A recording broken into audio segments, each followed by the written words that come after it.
शरद पवारांच्या राष्ट्रवादीची शिवस्वराज्य यात्रा उद्या नाशिकमध्ये दाखल होत आहे आणि उद्या नाशिकच्या दादासाहेब गायकवाड सभागृह या ठिकाणी या शिवस्वराज्य यात्रेच्या निमित्तानं जाहीर सभेचं देखील आयोजन जे आहे ते करण्यात आलेलं आहे।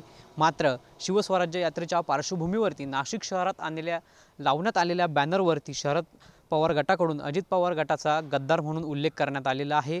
शहरभरात लागलेल्या बॅनरवरती स्वाभिमानी मनगटांचा एकच घाव, संपवूया गद्दारीचा लपंडाव अशा पद्धतीचे आशयाचे बॅनर जे आहेत ते शहरभर लावण्यात आलेले आहेत। त्यामुळे कुठेतरी थेट बॅनरच्याच माध्यमातून अजित पवार गटावरती गद्दार म्हणून निशाणा जो आहे तो शरद पवार गटाने साधल्याचा आपल्याला या बॅनरच्या माध्यमातून पाहायला मिळतंय। त्यामुळे शरद पवार गटाकडून शिवस्वराज्य यात्रा निमित्तानं लावण्यात आलेले हे जे बॅनर आहेत ते या आशयामुळे चर्चेत आल्याचं आपल्याला पाहायला मिळतंय। कॅमेरा पर्सन आकाश येवलेसह पवन येवले, TV9 मराठी, नाशिक।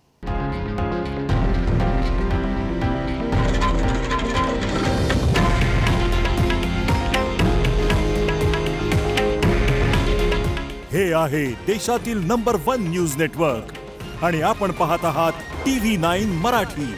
काळजी तुमची, हित महाराष्ट्राचं।